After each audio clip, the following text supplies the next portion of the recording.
lambot. Dapat toasted siya pa siya. Parang masyadong nabasa sa mixtures natin. So, may, ano to sa ilalim, may cheese. Uy. Sarap.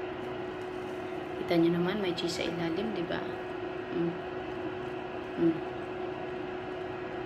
May cheese sa ilalim. So, titikman na natin. Hindi ko mahilig sa cheese, pero ngayon gusto kong maglagay ng cheese. May cheese kasi ako. Lambot. Sarap. What's up, mananap? Hi, guys. We just woke up. So, kakagising lang namin. Tapos, dumiretso ako sa kusina para magluto ng pagkain. Ano pala dito, guys? Ang oras dito, alas 12 na ng tanghali. Pero kasing pasok ang madam ko, kaya tagal kami gumising. So, andito pala ako sa kusina, guys.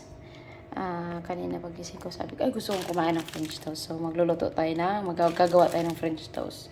Yung kasama ko naman, hindi may halik sa tinapay. Gusto talaga niya kanin. Lutuan na lang natin siya ng scrambled egg. Meron pa namang pakbet dito kagabi. Sobra. Kakainin daw niya. So, yung gagawin ko ngayon, French toast. Okay. Let's do it! So, guys, gagawa tayo ng French toast. Isang itlog lalagyan natin. Pasagin natin yung itlog. Ganyan. Tapos, lalagyan niyang ano na yan, sugar. Pero, hindi ako gagamit ng sugar. Gagamitin ko yung, yung gagamitin ko yung, mayroon ako ditong condensed milk. Ito na lang ang pangpatamis natin. Condensed milk, okay. Oops, tama na. Meron akong milk. So, lalagyan natin siya ng gatas. First time ko gumawa nito, guys. Tama na siguro.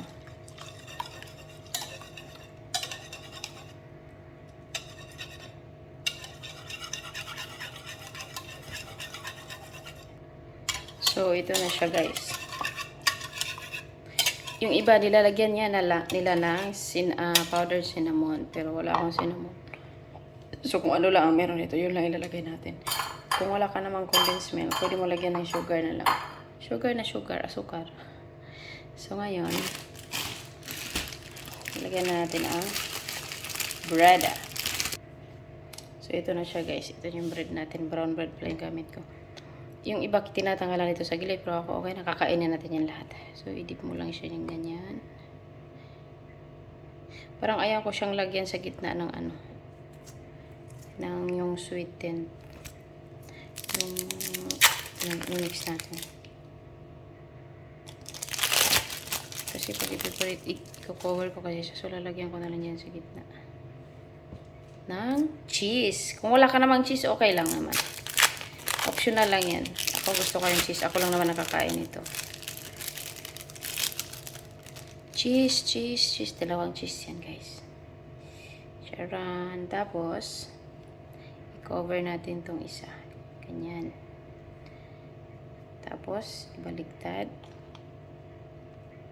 Kasi dapat makoated siya ng minix natin. Ayan siya, guys.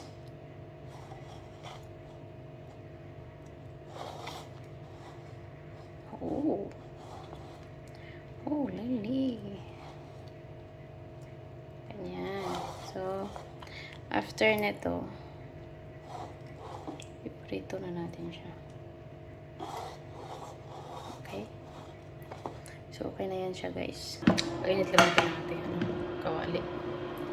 Actually, English yun, ha?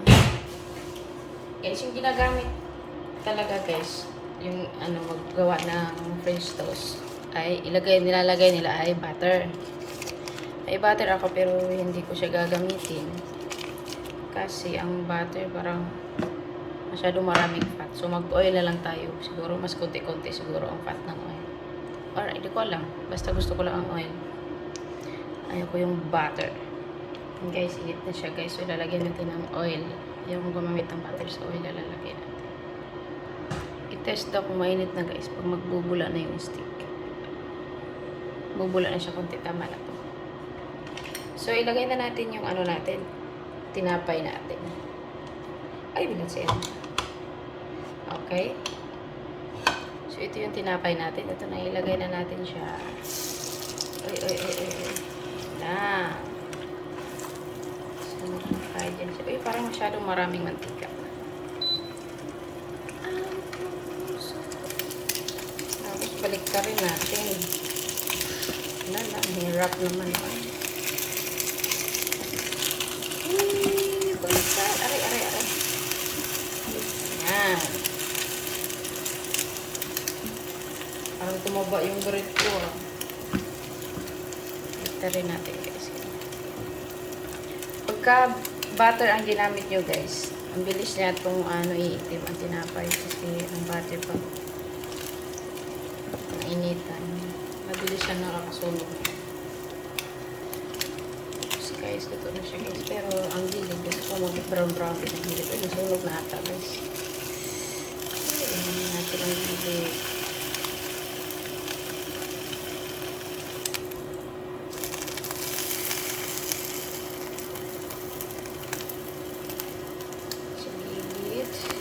Sa gilid. Tapos ito din sa other gilid.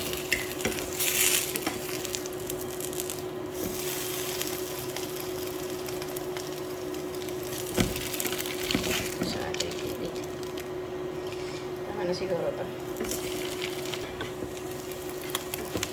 Guys, ito na yung French toast natin guys. May cheese yan sa ilalim guys.